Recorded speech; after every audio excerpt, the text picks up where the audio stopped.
All right. So hopefully you guys are there.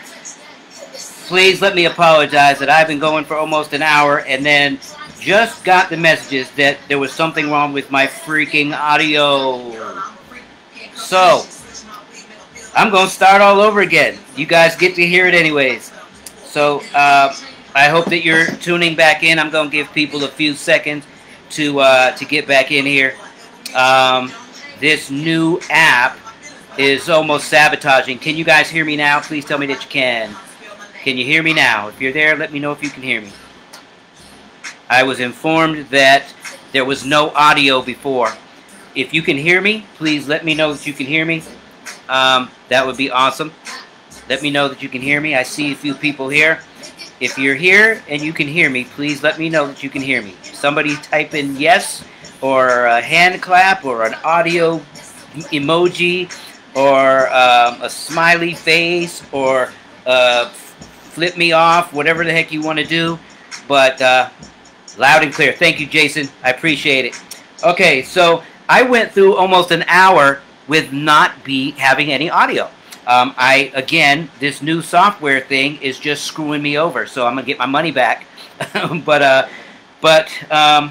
So I'm not gonna go over some things, but I definitely this stuff is very, very, very, very important, and so I am gonna go over it all again.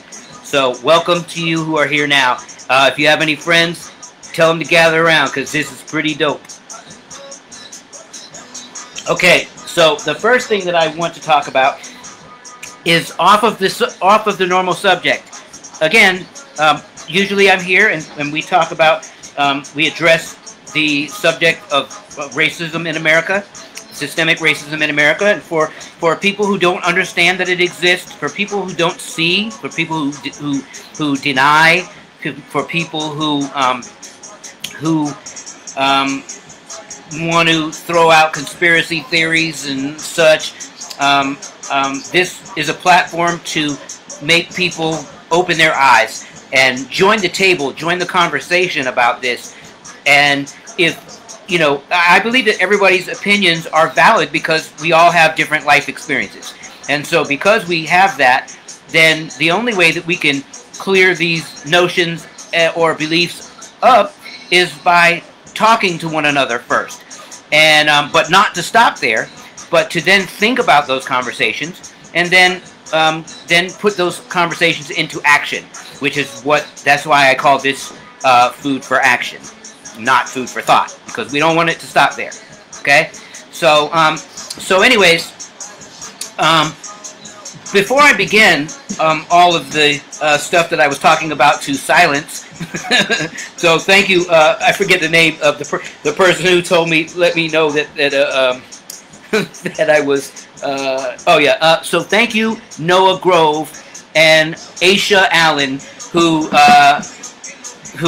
let me know that I wasn't getting any audio. So, and that's my apologies, but I shut down that other application, so I'm just going straight through through Facebook. But I'm going to go off subject for the first thing because I think that it is important to talk about this subject of voting. I believe that it is one of the biggest, most invaluable things that we can do as people who breathe air. You will usually hear me do that when I speak about lives, and when I'm talking about everybody, I usually say that anybody who breathes air, and I think that's the best way, because I don't want to talk about bleeding, because animals bleed and bugs bleed and lots of things bleed, but and lots of things breathe air too, but so I guess it's one and the same. But what I'm saying is that voting is a right and a responsibility. When we want things to thank you, P God, my Neff fam. When we want our voices to be heard in certain political arenas, the only way that we're going to get there, a lot of times, not everybody, because some people like myself and other folks, many millions of folks, we have access to directly to politicians and so on. But if you don't, your access is your vote. And so if you don't do that, then shame on you. I don't care if you don't believe in any of the candidates. Put somebody else in on the ballot.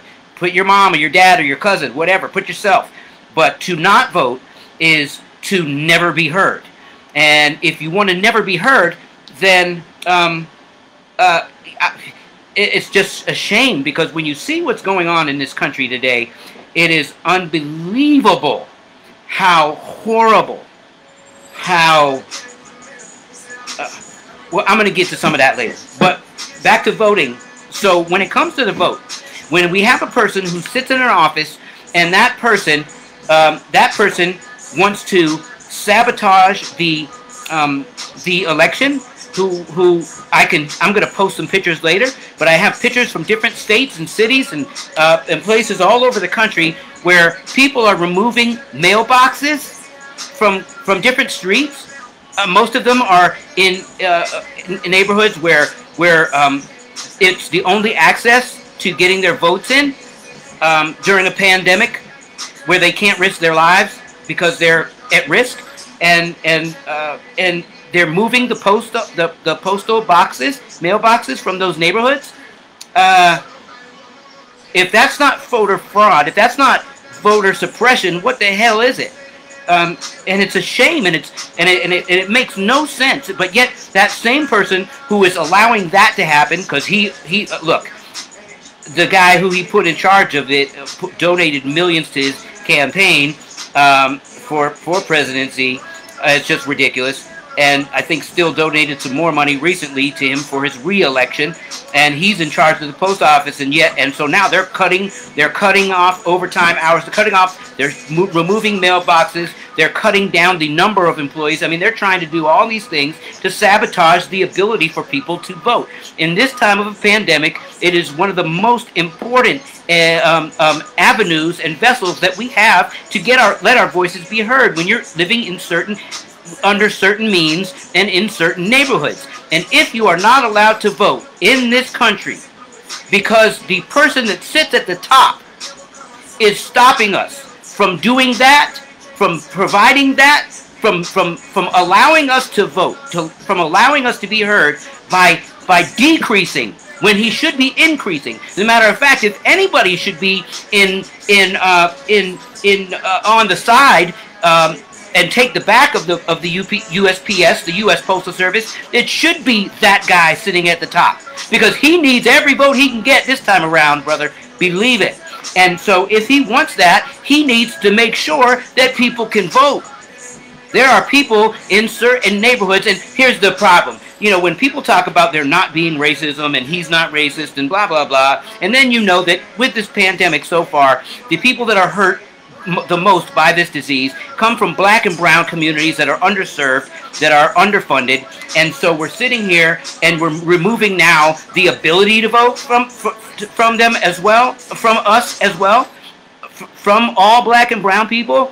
I mean, look, other neighborhoods are involved too, but again, we are the hardest hit of this of the population of people with and at risk, highest at risk with this pandemic, with this COVID scenario. And so he's pulling the vote right from under our legs. Let me explain it to you this way, people. Earlier this week, I posted, I posted it online that I registered a while ago. So it's never too soon to register to vote. You should be doing it now. If you're not registered to vote already, you better get up off your behind, open your computer and do it. Register to get your mail-in application, and then after you get that application, turn it right around, and then when you get your ballot, vote early. There is no law against voting early. Okay? They just hold on to it in their little safe, secure scenario wherever you live, your voting district, and then you get counted on voting day. So there's no reason for us to not vote, and we should not allow that person to have to give us an excuse. So yes, he's trying to sabotage the U.S. Post Office, but we can just vote early. And if we vote early, then we shut him up and we shut him down, and that's that. So let's attack it where it needs to be attacked, and that is to vote. Get that voting thing happening. Look, I do what I did when I registered online to get my absentee ballot to apply for that. I registered online, and when I got the thing delivered to me, guess what I did? I made the guy, the postal guy, hold on. It took me less than 60 seconds to fill that out and give it right back to him because no postage is needed. It's a stamped, addressed envelope already. So you just turn it right back around. If you don't feel comfortable asking him to wait, hey, be nice. Offer him a tea or a water, unopened, obviously, bottle of water. Safe. Put your mask on. Put some gloves on. All the safety measures so that he can feel safe drinking your water or tea. And while he's doing that, because postal workers, they like to talk too. So you talk a little bit, and then you fill out your form, and then you give it back to him. Come on. This is simple, folks. This is simple. Vote. Yes, he's trying to screw it up, but we can still get it done. Don't use an excuse of what he's trying to do to us. He's doing it, but let's vote anyways. Let's beat that. All we got to do. There's an interesting thing. There's a picture that I got, I think, from Ice Cube, and I'll post it later, but it's a picture of a table, and you can't really tell at the beginning, and it's a table, and it looks like a bunch of fat cats and the politicians sitting around this table playing a game of Monopoly. And underneath that table are what looks like legs, but it's not. It's actually a bunch of black people and brown people bent over, and that table is on top of them. So the tabletop, and so and the statement on it says, all we have to do to, I'm paraphrasing, but all we have to do is stand up to ruin the game that they're playing, or something to that extent. And that's really what this is all about. When it comes to voting, when it comes to racism, when it comes to systemic racism, we have to stand up. Yeah, thank you, Noah. Appreciate you being back. Yeah, I fixed it. I'm sorry about that. I don't know what the heck happened, but I got rid of that other app, and I'm going to get my money back from those people. But I am going over everything that I talked about again. So, because I don't want anybody to miss out on this, and definitely if you have anything to add to the conversation, please let me know. I will be more than happy to address any concerns, any thoughts, any opinions that you have. I'm going to get a few things talked about first, but then I definitely will invite everybody in who wants to be heard, because that's what this is about. This is food for action. It is a conversation that we should be having. So I tell you some things that are on my heart. I tell you some things that I'm witnessing, experiencing, and then I ask you to join on in too.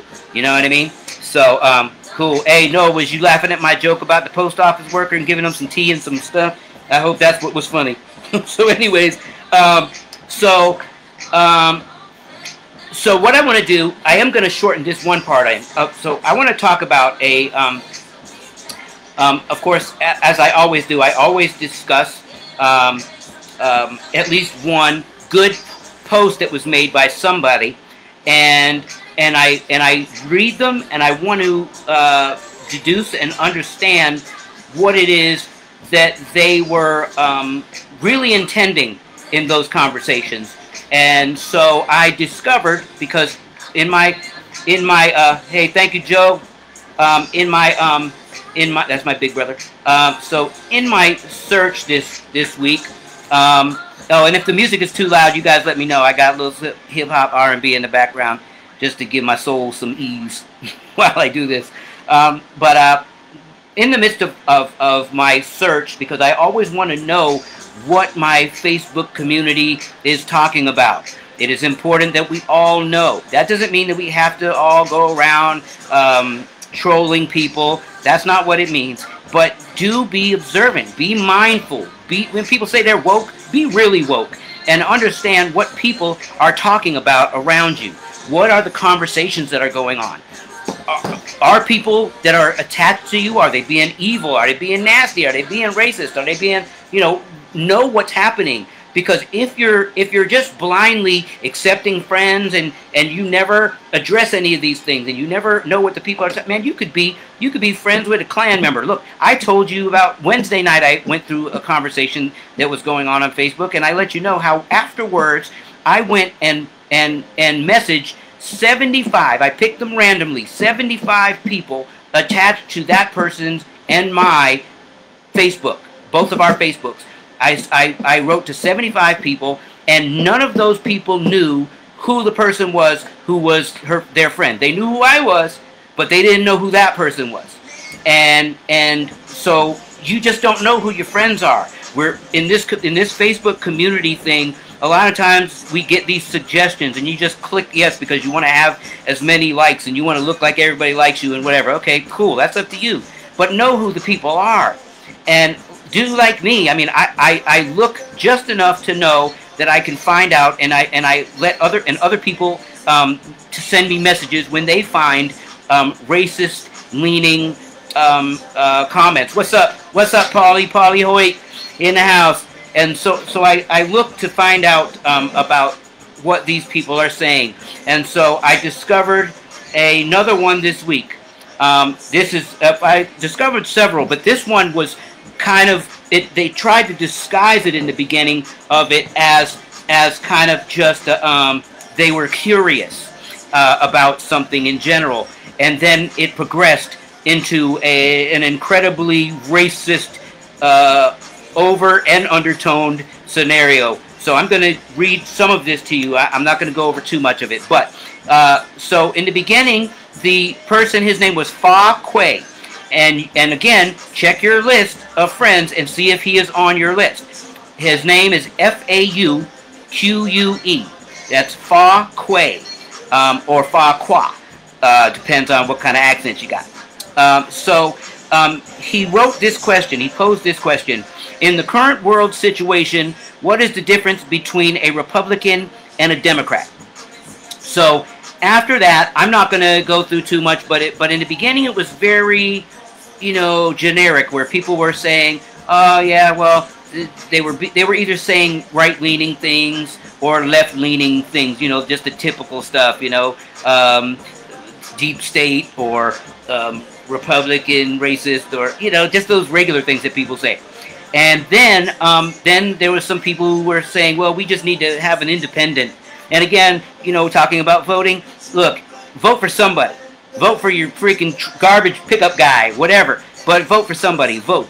So anyways, so the conversation went on that, back and forth, and then it started getting a little bit different. People started casting aspersions or picking on people, Democrats, calling people, saying that they lack knowledge and so on and so forth. And so when the conversation got to that point, that's when I introduced myself into the conversation. So here's how it went. So I wrote, to answer that first question, I said the main difference is racism. And this is my experience, so this is what I'm basing this on. The main difference is racism and the supporting of systemic racism. Obviously, we all know who I'm speaking of. He overtly, unapologetically expresses this every single day on television for the whole world to see. I'm black. This is me talking to this Fauque guy. I'm black. 4 more years of that is humanely unacceptable. Be safe out there, and God bless you all. Also, you can join the conversation, Food for Action, every Wednesday and Sunday at 7 p.m. On my profile page. Just click my name. Okay. So then somebody agreed with what I said, and then the Fauque person started to let his feelings come out. So he says the majority silent, which he believes he's the majority, I guess. The majority silent because they're working for a living. Will speak when it's time, I suppose. Just wish more conservatives did actually voice more. People needing education. So that, I guess, is a hit to me or the other lady, because we were the only 2 people to speak opposing the view that was being said, except for the people who were just trading insults. And I don't do the insult thing. At least overtly, I don't do it. So Fauquet said Obi Morant are all Republicans racist. Please explain how America is systemically racist and how Trump is a racist. So,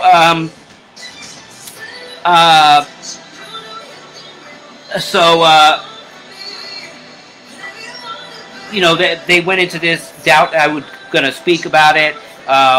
Let's see. Then a person named Cheryl Miller Johnson. That's Cheryl with a C, Cheryl Miller Johnson jumps in, and she starts slightly verbally accosting. She says this. She posts this thing, says nearly 4 in 10 African American children are living in poverty. I will not rest until children of every color in this country are fully included in the American dream. A statement by Donald Trump, who we already know that's incredibly false, because he does everything that negates that. You know, people talk about how Trump has lowered before the pandemic struck. People talk about how more Black Americans, African Americans were put to work, had jobs under Donald Trump. So let me give you guys a really quick class. It's called Economics 101. So there are two differences when you talk about jobs. One is, I have a job, McDonald's, store clerk, cashier, gas station attendant, you know, minimum wage, right? And then there is a job, which is what we fight for, which are upper echelon, management, owners, business owners, you know, CEOs, so on. Those tables that we're trying to get at. Money paying, stabilizing money, or wealth building jobs. We don't have those. Those aren't the jobs that Trump that drove this more jobs. They're just counting jobs overall. So that means that they're counting a doctor on one side of the universe the same as a person who works at Chick-fil-A on the other side of the universe. So check your facts before you make those kind of statements. I wanted to say they're ignorant, but I won't say that. So check your facts, though, before you start to talk about how much Trump did for Black America as far as jobs. Okay? So, anyways, and also you should know that a lot of times when people did these surveys about jobs, they didn't count those jobs at one point. Now they do. I wonder why. It was minimum wage jobs weren't counted, because we know that a minimum wage can't support a family. A minimum wage can't support a good education. A minimum wage can't help you build your credit. A minimum wage, you see what I'm saying? And so you have to really look into things when you're trying to use them as your backup supporting evidence. So that jobs thing, people need to stop using that, because if you want to trade jobs with some other folks, I know a bunch of people that Black and brown folks that work at McDonald's and work at some minimum wage jobs. If you want to trade jobs with them, I'm sure they'd be more than happy to. If you want, you can have the $20,000 or $19,000 a year job and give them your $50,000, $100,000, $75,000 a year. How about that? If those jobs are equal, if you believe that. All right. So, anyways, moving on. So that's where they were at first, and of course, Cheryl Miller Johnson kept on talking about me, because I always tell people to be safe, and I say God bless. I wish people blessings, and I believe that's important when in conversation, because I have been in ministry for over 30 years. Just in case anybody wanted to know. All right. So then Fauquet, who made the initial post, he said he's read 3 of Trump's books, and he hasn't heard every talk, but said he's never heard him say anything racist. Let me make a point about that. So usually a group of people that is in denial about a thing, such as i.e. Racism or systemic racism, if you're in denial about it and you are a staunch supporter of someone in office who doesn't believe in it, he actually embraces some of those people as being good people too, then if that's the side of the world that you're coming from, then it's not a freaking epiphany anybody's having that you're not going to hear anybody say something if they say it subtly. Now, the problem is that he says things really loudly sometimes. So that you don't know and haven't heard it means that you're not paying as much attention as most of the rest of us. You just pay attention to what makes you comfortable or what you want to hear. But again, during this conversation with Fakwe, and then became a conversation with also it was two of them, Cheryl Miller and this Fakwe person. And so in that conversation, it turned into a threesome here. and so I told them both that when they're ready to talk, that they can come on the show. I sent a couple of messages about that to each of them. And then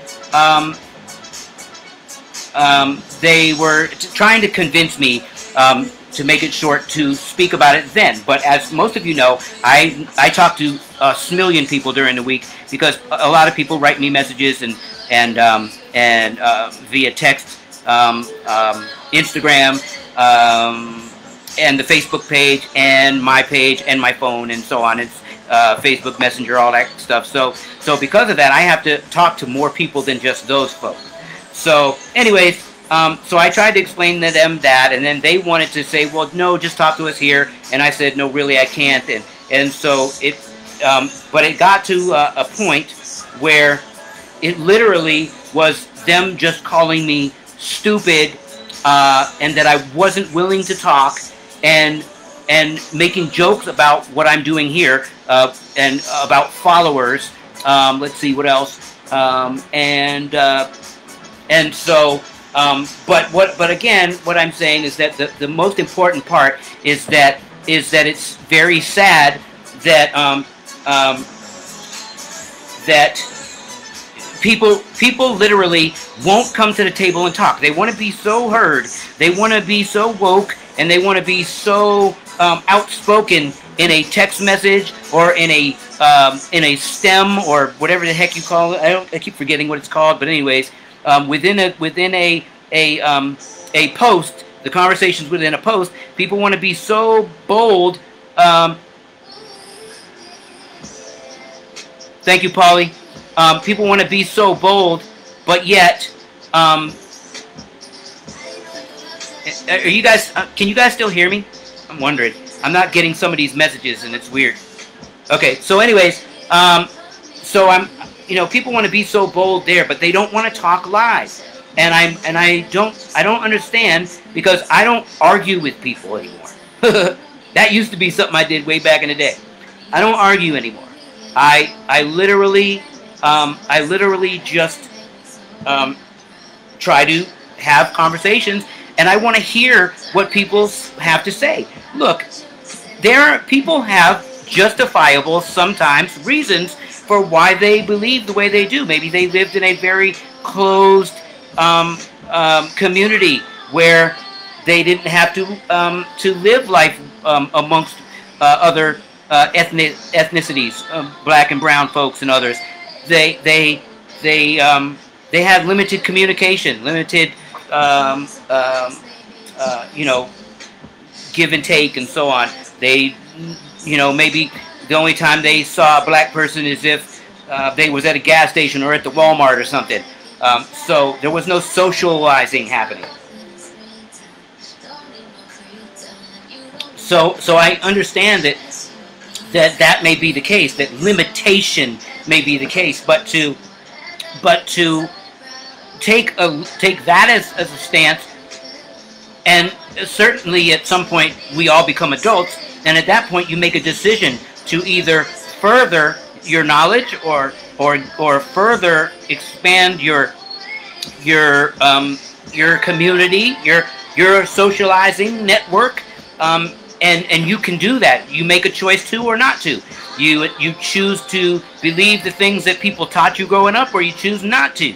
You choose to agree with a stance or a position, or you choose not to. So it becomes will at that point. It becomes free will, and so so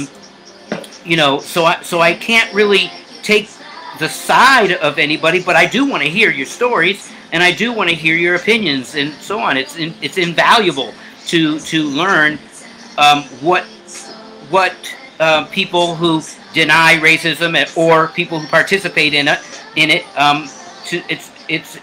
It's important for us to know why. What's the problem? What's going on? So I'm inviting everybody who has those opinions and those takes to come on and talk to us about it. Talk to me about it. You know what I mean? And we can bridge some gaps, by doing that. The other thing I wanted to mention about that particular post that I mentioned to you a minute ago is that at a certain point in the conversation, Cheryl Miller Johnson had the audacity to send me 2 different links and tell me that if I wanted to impress her, then I would talk about this thing that she attached, a link. And then she sent me another link.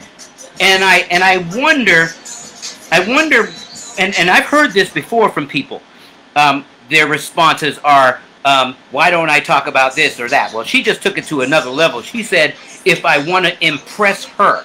So I'm wondering where Miss Cheryl Miller Johnson got the idea and the license and the authority to tell me that I must impress her with what I'm doing on this platform. So my heart was hurt. God gave me, yes, I know. You could look at the list of friends and you could see what's up there. You're right, Polly. But I'm wondering where she got that license and that authority to then tell me I have to impress her with what I'm doing here. I have to take on her objectives, her, what she's worth. I mean, she can start her own live stream, I'm sure. It's easy. Everybody can do it. But my question is, why does she feel? This is the point. Why does a white person feel that they can and have the right to tell me, a black man, to tell me what I'm supposed to be talking about, and not only what I'm supposed to talk about, but that I'm supposed to impress her with it? Can anybody please tell me what gives any human being that authority? I can't. That dumbfounds me. That baffles my freaking brain. If I could curse, I'd have 100,000 curse words, and I'd make up some too. I don't understand how. I've never told somebody, you shouldn't be doing that with your job. You should be doing this with your job, because it was my opinion and what I felt. So I'm going to tell you what you had to do. No, if you work for me, then I can tell you what music to play and so on, and then you can give me suggestions too, whatever. Or if we're writing music together, sure. But this is a platform that I was felt. If you watch the first episode, I was in tears and I was hurt by what's going on still in this country. And I thought back to all the times that I tried to discuss this with other white folks, and nobody would listen. And that's what started me doing this. And to have a white person not only ridicule me on Facebook and the things that I say when I'm indulging in their conversation and trying to take part in their conversation, not only to do that, but then to demand that I impress her. That I impress her. I am supposed to impress Cheryl Trump-loving Miller. And I say that only because on her picture of her inner profile, Trump's name is all over her picture. I don't know if she loves him or what, but whatever the case may be, why am I supposed to be doing what I'm doing for her? That's not my message. My message is not about that. My life experience is not about that. Now, let me be very, very serious here for a second. One of the things that she sent me was absolutely at my heart. One of the things was to fight and speak out about against trafficking, human trafficking of women and children and so on.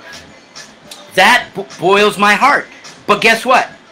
If Miss Cheryl Miller Johnson looked into me, she'd understand that I've already fought against that at my last church. We used to do outreach at least twice a month, and we used to go to the state capitol, and we used to reach out to and help people get into homes and out of those situations. I did that work. That's not what's on my heart right now. What's on my heart right now is the racism in this country from its foundation, and that still goes on now in every system, in every facet, in every avenue that you can walk into these days. There still is an element of racism, either underlying or overtly there. And that is my mission and my message. And if you, Miss Cheryl Miller Johnson, want me to impress you, yeah, let me not do that, because I don't want to be as negative as other folks were to me. I think that doesn't help anything. So let me just say, Miss Cheryl Miller Johnson, I am not here to impress you. I'm not here for that. And number two, I am here for a very worthy cause, and that is to help some folks get woke so that white folks can help us with this fight against racism and systemic racism in America. It exists. We're hurting. We're suffering. We don't have the outlets and the avenues to take certain seats at the table, and we're getting killed. Now, let me say this also, because this one burns my butt. Let me tell you, all you folks, all you white folks who seem to think when a black person brings up murders that you're supposed to say, well, what about black on black crime? Well, let me give you a little lesson here. First of all, in every community that is closely knit or cut off, the percentages of crimes and violent crimes in those communities usually are of that quote-unquote race against that quote-unquote race. So if you go to quote-unquote Chinatown in New York, then you will find that most crime in Chinatown is amongst Asian folk or Asian American folk or other folks that live in Chinatown, right? And if you go to Bedford-Stuyvesant, then you'll find that it's mostly black on black. And if you go to the suburbs, it's mostly white on white. 85% of the white crimes in America, and this is as of 2019 because they do not have the new stat out yet. In America, you can look this up on any government website that is not right-leaning or left-leaning. It's just there. It's just government. And you would see that it is 85% of white-on-white crime, against white people is white-on-white crime. It's not black-on-white crime. So when you want to speak about something, I don't know how this term black-on-black crime ended up being a thing anyways. Except from some racist leaning stuff. Because nobody walks around saying white-on-white crime. You ever heard anybody say, oh man, all that white-on-white crime, what, do you think it doesn't exist? Again, let me give you the stat. 85%. And by the way, that's skewing down the number. That's averaging down to a whole number, 85. It's larger than that, but 85, so we don't have to go dot this, that. Okay? 85% of crime against white folks is white-on-white crime. So when you want to say the other, say that one too. And then we know that you're at least attempting to be fair. Alright? Okay, cool. Now my butt is done burning, so let's move on. So that is my spiel about the posting. Please, you guys, check your post. Like my cousin Paulie said, he said, you can look at the list of friends on someone's Facebook page and see the diversity or lack of. And that is the truth. Every post that I've read that has such racist leaning tendencies literally It is 99.9% white people. It's not a diverse conversation that they're having. It's just people talking to people that they are on the same side with and just spewing out the same nonsense and regurgitating the same Trump ooze. That's all that is. That's not some people having some brilliant epiphanies and saying, you know what, this is what's going on in the world. That's not what's happening. So if you think it is, if you think that you're one of the people out there spewing hate and spewing the racist thoughts and the racist conspiracy, the black conspiracy theories and all that stuff, if you're out there doing that and you think you've had a brilliant epiphany yet, please talk to me, and I'm sure that we can let you know how you don't. It's none of it is. I haven't seen one yet. I haven't seen, and listen, it is my job. It is what I do every day now. I search for somebody on each take of this thing, any side, every opinion, every voice. I search for the people that have the most brilliant thought-provoking things to say about what's going on in the United States of America when it comes to racism. And so far, I haven't heard any. Now let me say, not because I'm the judge of the jury, because I'm not doing it in as my opinion. I'm doing it because I literally, anybody who knows me can tell you, when I hear something that's thought-provoking, whether it's good or was good or bad before, or I had a perception one way or the other, if you can twist my mind, if you can twist my ear, then guess what? Not that I'm special, but God gave me good ears. And so because of that, you know, I'm going to listen. If you got something that sounds like it's wisdom, you know, rather, no matter what direction it comes from. Because wisdom is wisdom. Smart is smart. That, you know what I mean?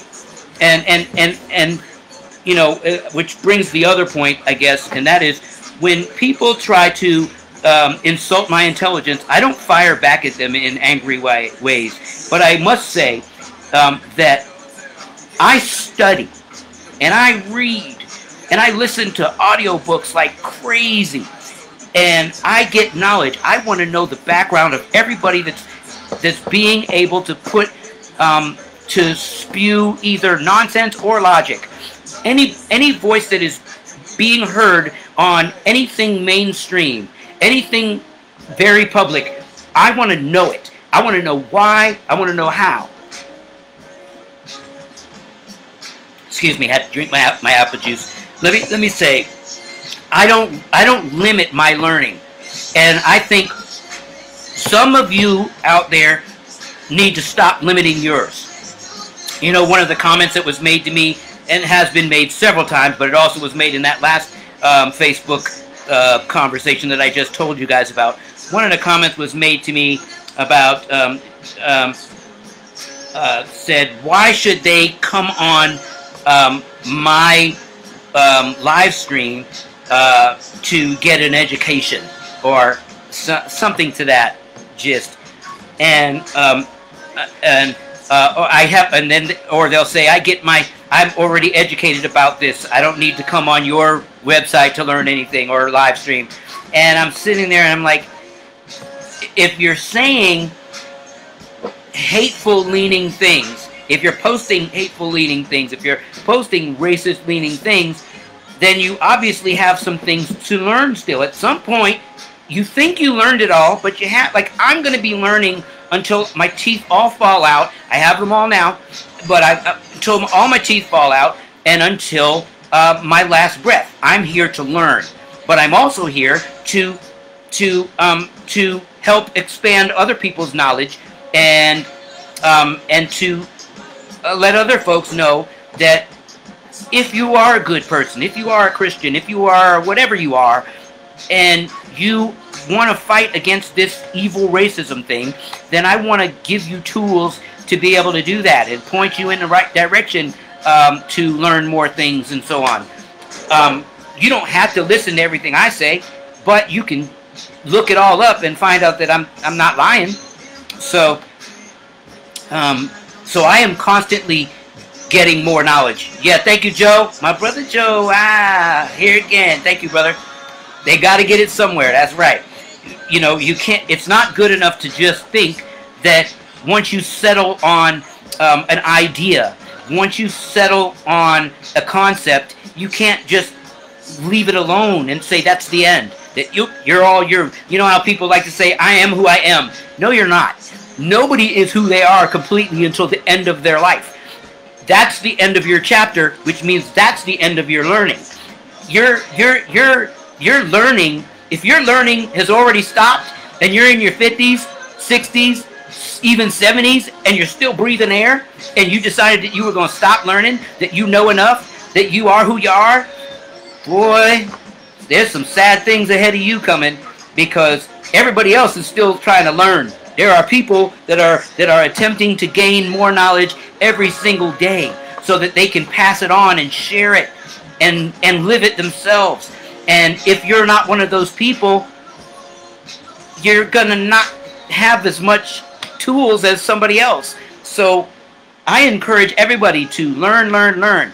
And I hope that some of the things that I say here are thought-provoking enough that you want to go look it up. I want you to look at, when I tell you a stat, I want you to go look it up so that you can dispute it. So that, because that means that you thought enough about it to then take an action to figure something else about it. And then come back and tell me about it, because that would be awesome. You know what I mean? Tell me where you get your information. I'll tell you where I get mine, and then we can all share everything. But that means that we're doing the thing called food for action. Ta-da! See? So yeah. So, oh, and by the way, just to tie up the last topic about the white folks who gained this authority out of the air. Some people refer to it as white privilege, but they get this invisible license and authority to tell us what to talk about, what to move past, what to get over, so on and so forth. Like several people, like that Cheryl Miller Johnson did to me a couple of days ago, telling me that I need to talk about something else and impress her. When white folks do that, let me tell you that is not only evil. It's not only rude, it's not only uncalled for, but that just repeats the whole systemic, and backs up the whole systemic racism thing that I talk about. So while you're sitting there in one breath saying there's no such thing as systemic racism, then the next breath you tell me, okay, well, if you want to impress me, Miss White Trump America, if you want to impress me, talk about this. That's called you taking part in systemic racism. Just so you know, you're already signed up and you own it, and you're already involved. You're a living, breathing member, and you don't even know it. And that is what so many white Americans do today.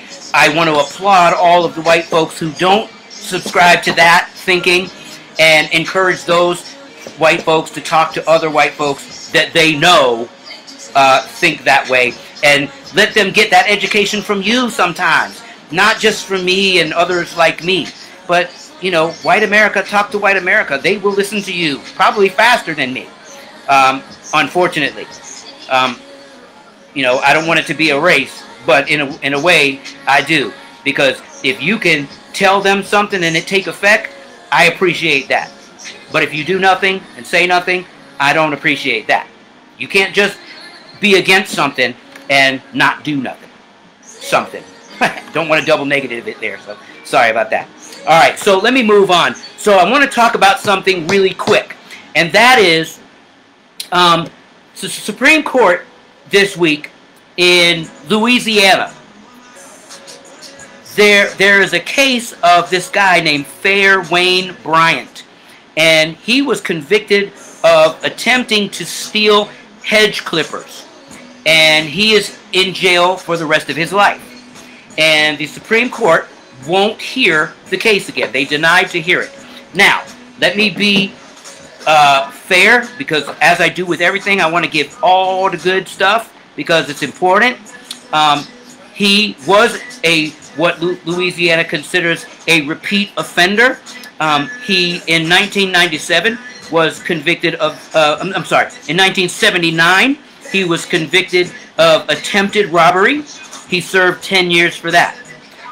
In 1987, he had possession of stolen property.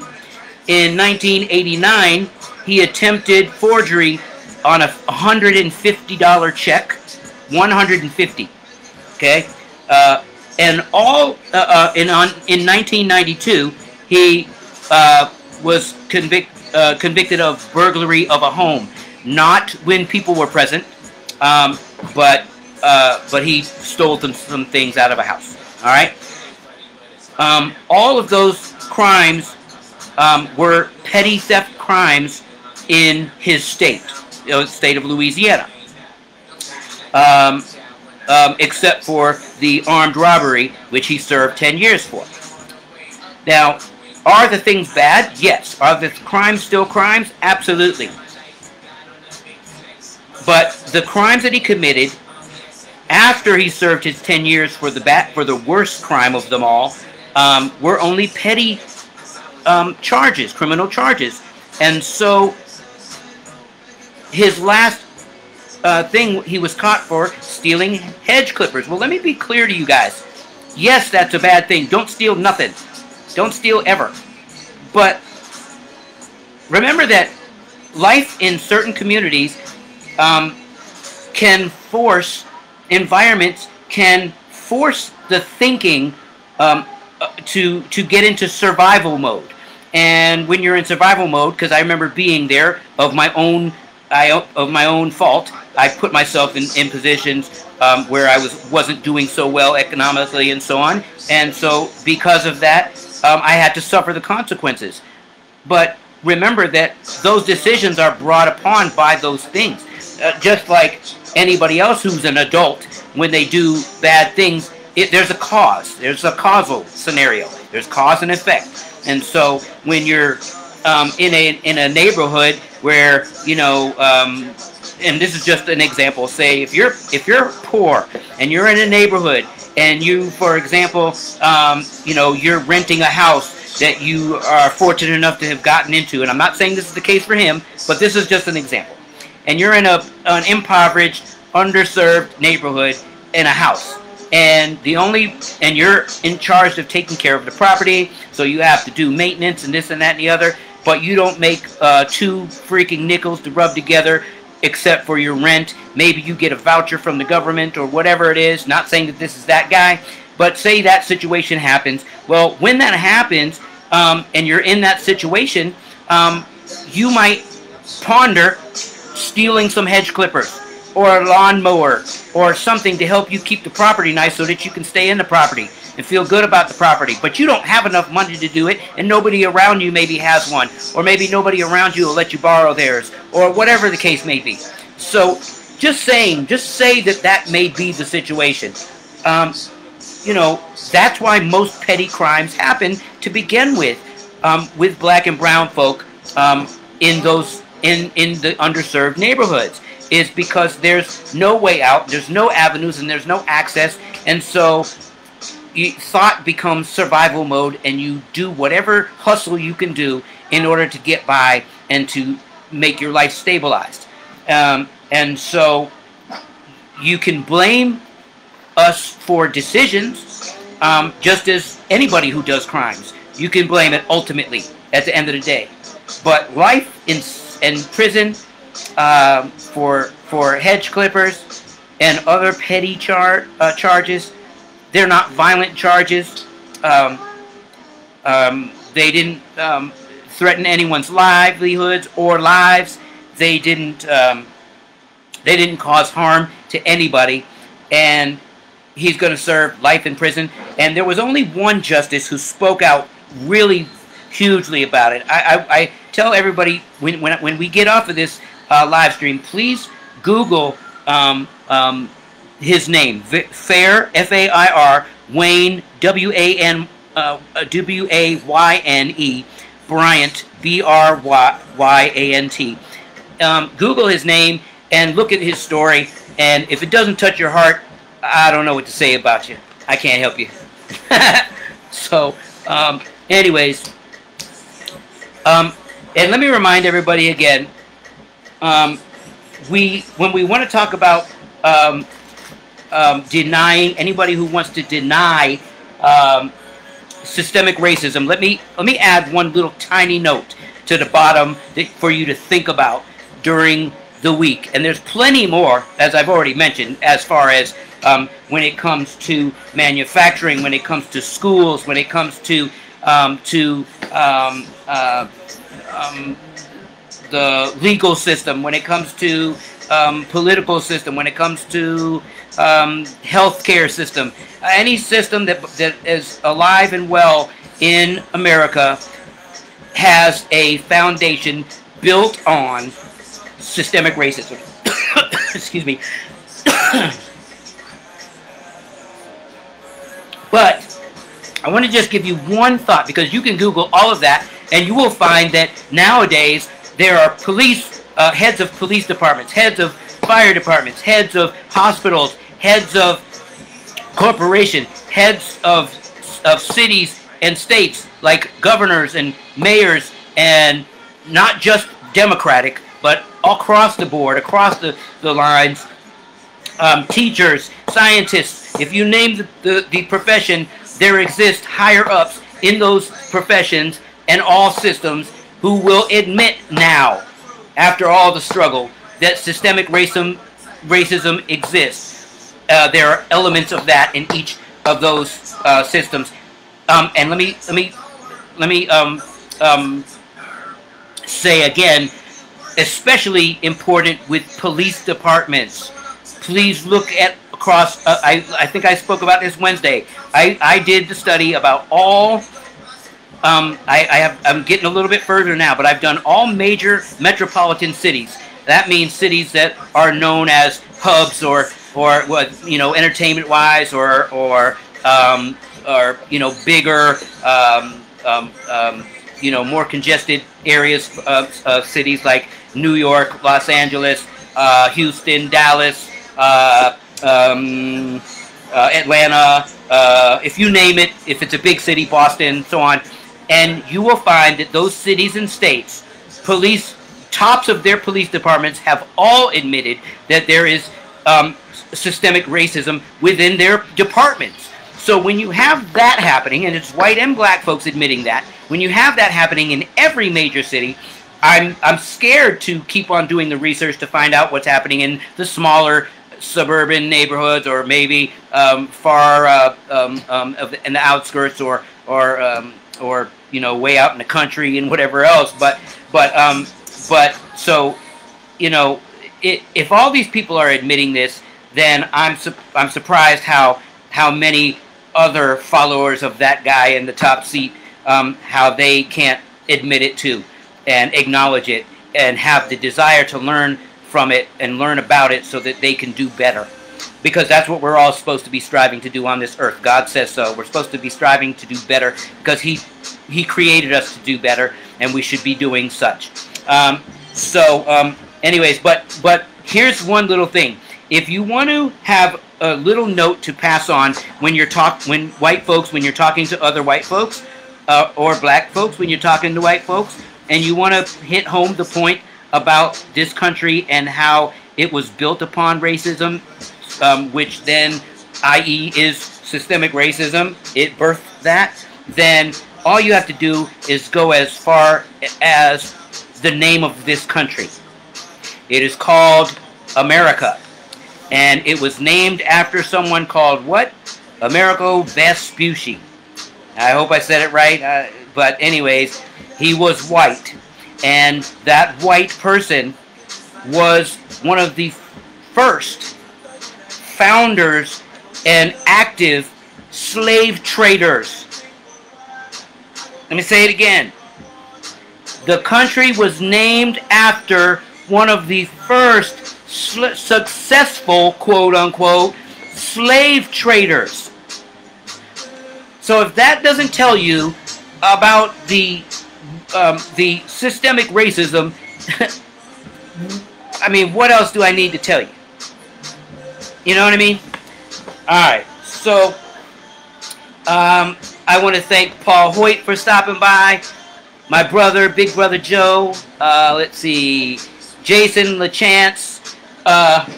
let me see who else. I forgot these folks that stopped by and let me know that there was no audio earlier.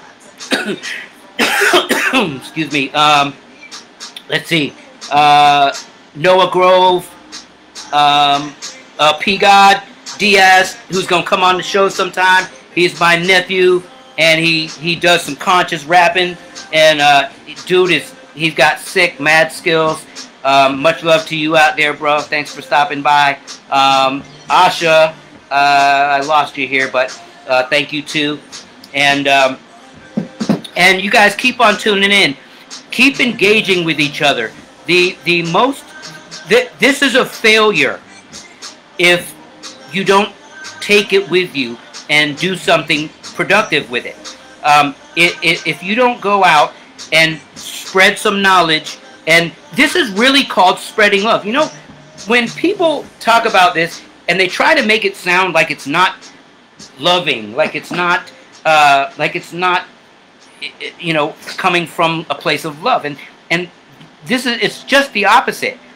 If I didn't love people so much, then I wouldn't want to give people this knowledge and try to impact you enough that you'll go out and find more knowledge from other places and address this matter so that we can stop something evil.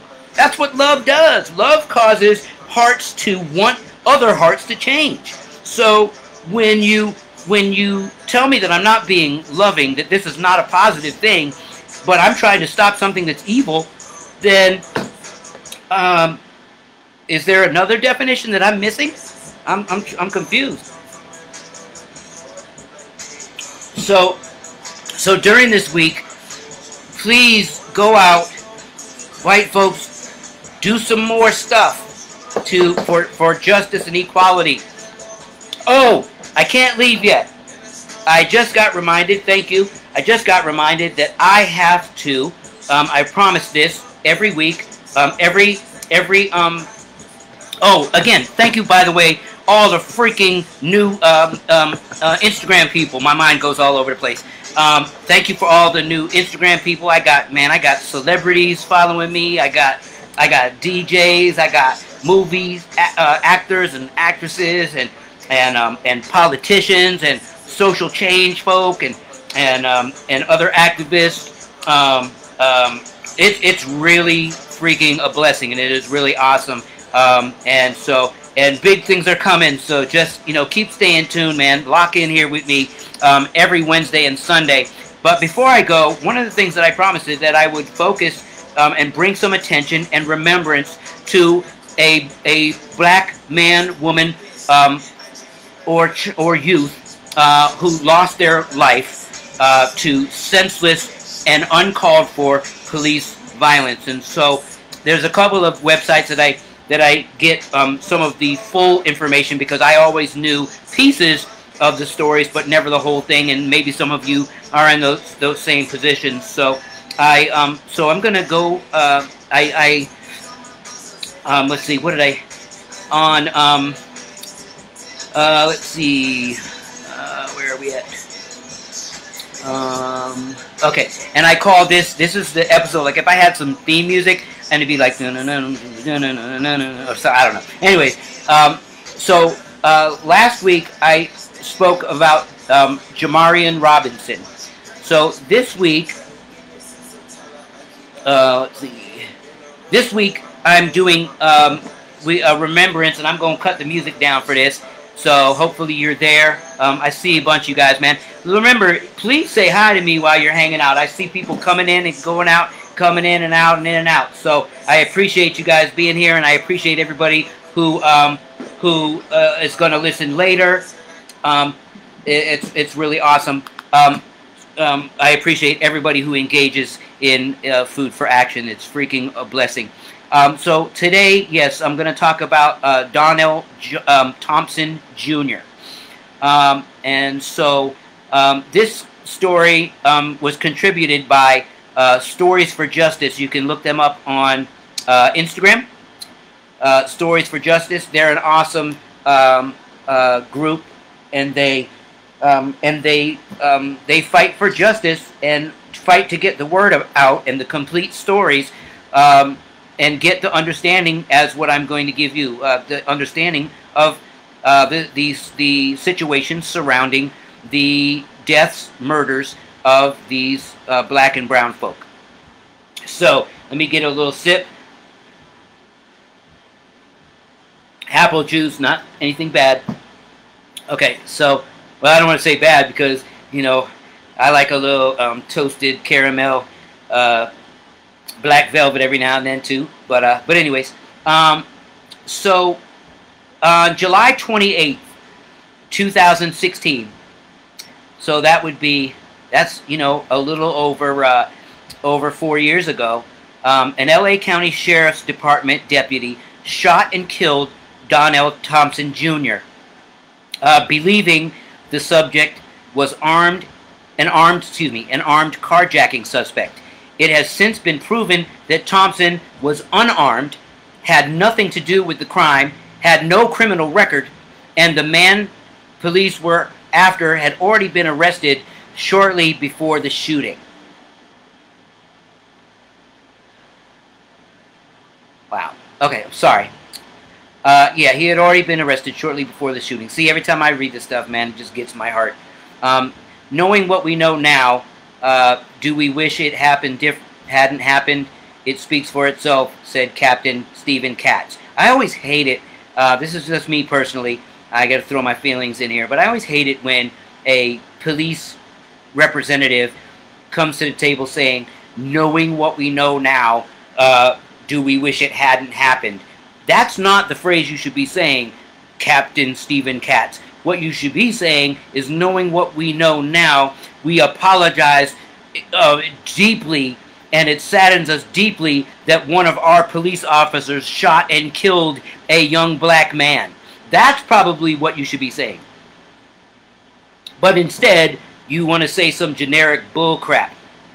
So, anyways, moving on. The carjacking suspect exchanged gunfire with police, but and remember, he wasn't, I'm sorry, the carjacking suspect exchanged gunfire with police, and this is the real suspect, and managed to get away.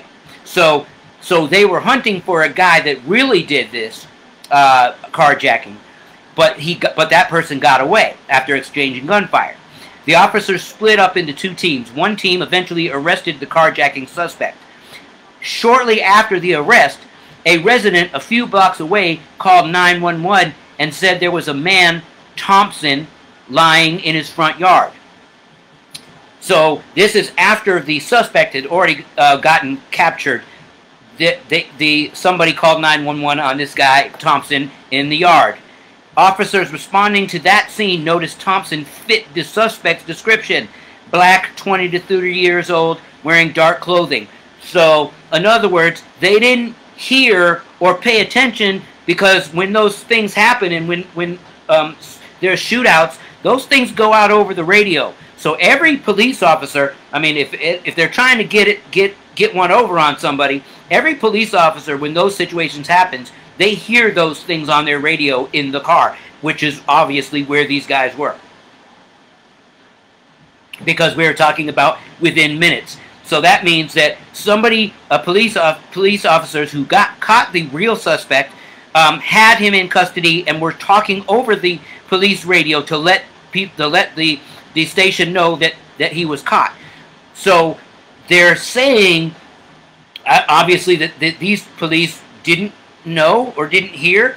But anyway, so they responded to this guy because he fit the description, even though the guy was already caught. They believed he was laying down because he may have been shot, as the suspect they were looking for had exchanged fire with police. Okay? So they didn't hear nothing over the radio, and they get a call, somebody laying in the yard, and they think that it's the guy.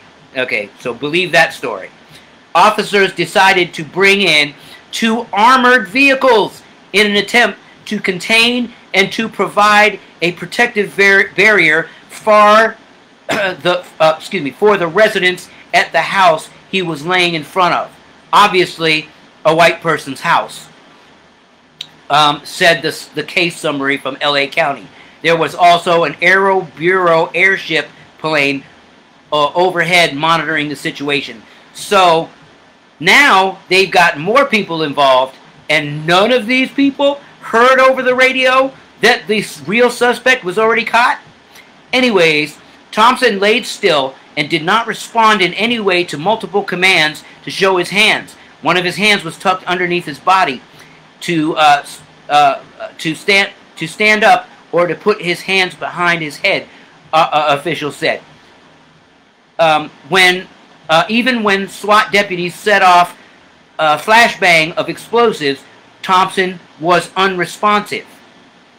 Then they decided to hit him with foam bullets. This is when officials said Thompson got up and started bolting toward an armored vehicle. Deputies at the scene also reported that Thompson had his right hand at his waistband as he was running. A deputy in the turret of the vehicle fired at Thompson with an M4 rifle, striking him twice in the upper torso. He died at the scene. Officials explained that although the SWAT team was well protected from the gunfire, by the armored vehicles, the deputies shot Thompson out of concern that he would run into the neighborhood and harm residents. A search of Thompson and the area showed he was unarmed. And remember, police already caught the real suspect, and not only did they catch the real suspect, but it goes out over their radios when that happens. When they have an APB out, they automatically, all police radios are, unless they're in a private unit, a private detective or investigators that are on other cases. But if you're in patrol, then you get this information over the radio. Okay, so Thompson, it turned out, was heavily intoxicated, which may have factored in his unresponsiveness. In addition, he was mentally disabled. How many times do we have to hear about disabilities not being mental disabilities not being addressed when it comes to police apprehension or police addressing situations where they should have somebody readily available in those situations to avoid violence. In addition, he was mentally disabled. His oldest sister, Matrice Stanley, said that his age was 27, but mentally he was probably 16. His family believed he was scared and confused. This is her. I think him even hearing the sounds of cars and helicopters probably frightened him, said activist Dawn Modkins. When he finally does proceed to stand, according to witnesses, he's looking a little dazed, confused, just blasted with rubber bullets. Maybe couldn't hear with that loud grenade they let off.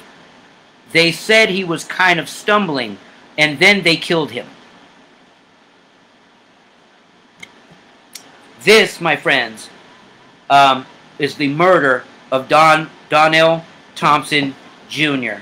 Again, look up Stories for Justice on Instagram.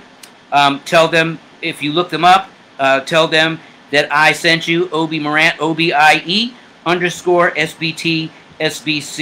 I will be doing that every week, at least every Wednesday and Sunday, focusing on a black or brown life that was sadly lost to police violence, uncalled for police violence.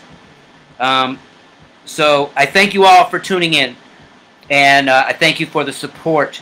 Big things are coming, and I'm going to be, like I said, adding some different things to the page, different than what I go through on Instagram, and different from this profile page. But also some awesome things are happening. God is blessing what I'm doing. So I'll be letting you know more as things progress. Please, again, talk to each other about these things. I believe that I bring up enough topics to give you enough things to add to your regular conversations. So please talk to folks and be socially aware. Be socially active. I know that everybody is not meant to be an activist, but everybody can be active. Everybody can aid and help and lend words, thoughts, or actions to fight racism in America. We can all do it. There's ways. Because of social media, there's so many ways. It's just ridiculous. But also, you have people close to you that you work with, that you either go to school with if you're younger folk. So you can have these conversations with people, whether they agree with you or not. But we have to take action, because if we want to defeat this evil thing called racism someday, I believe that we will one day. As I always say, it'll be after I'm done breathing air, and probably most of you as well. It'll probably be my daughter's children's children that will be able to have the privilege of having equal seats at the table, and the thing called racism would be a rarity at that point, and that would be such a blessing. So, but we can't do this with just me on here, or the many other folks who do things like W. Kamau Bell. There's so many folks. If you go to my Instagram page, which I hope you all will, you can see I have a lot of different people who deal with this that are attached to my page, and that's not just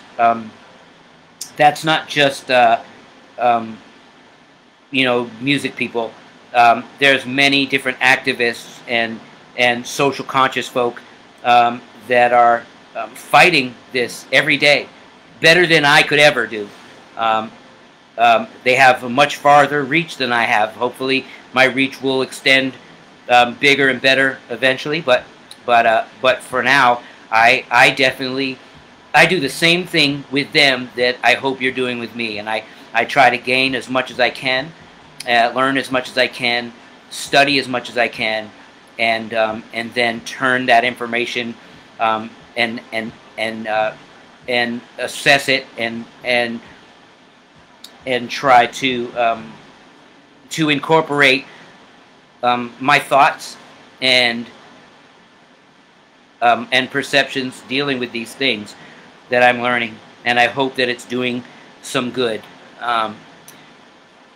It hurts my heart what's going on in this country, and it hurts my heart so many of my white brothers and sisters that are in denial, and that are also maybe not even realizing it, but they are part of the pain that I, as well as other black folk, endure every day. And so I hope that this will be a vessel that can open eyes and ears and hearts and spirits to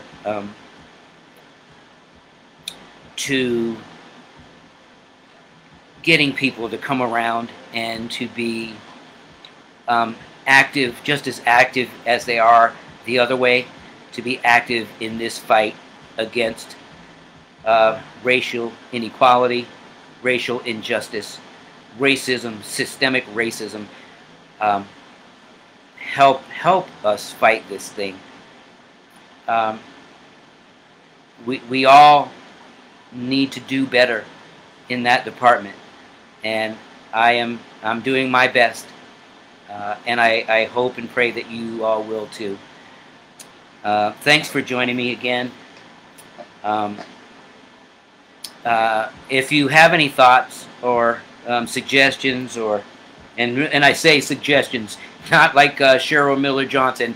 Don't tell me to impress you and what I need to talk about. But if you do have suggestions, or if you'd like to come on the show, please write me a message. I get to them as I can. I promise I address each and every message before the next episode. So that means between now and Wednesday, I will get your message, and I will read it, and I will respond personally. And so So let's keep the conversation going. Let's talk about it. I love you guys. Have a good week until Wednesday. Food for thought. Food for action. I'll see you Wednesday. Same black time. Same black channel. You guys are awesome. I love you.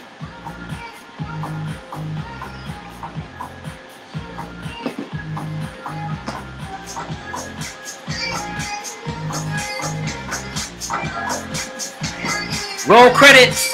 Just joking. Love you guys. Same black time, same black channel.